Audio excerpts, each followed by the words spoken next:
ไทยพริกไทยพริกไทยเต็มเลย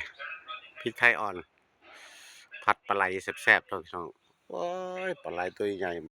สวนหย่อมผลไม้รวมพี่น้องเบิ่งสวนหย่อมผลไม้รวมอยู่ในบ้านเบิ่งพี่น้องเลย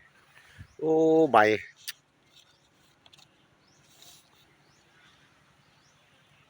บงามเลยพี่น้องเลย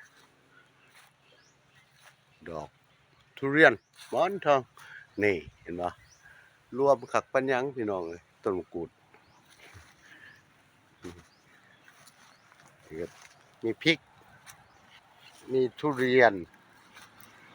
กล้วยก็มีนี่ทุเรียนผสมคักพี่น้องผสมผสานกันไปมังคุดพุ่นนะลองกองก็มีอันนี้มังคุด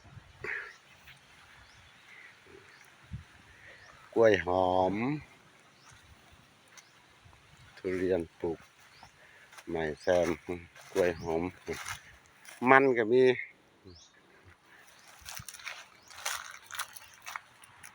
ชะอมก็มีผักคะบ้านเฮาพี่น้องเลยต้นหมากก็มีพุ่นหมากก็ได้หลายคักพุ่นน่ะสูงคักพี่น้องเลยอุ้ยพุ่นน่ะ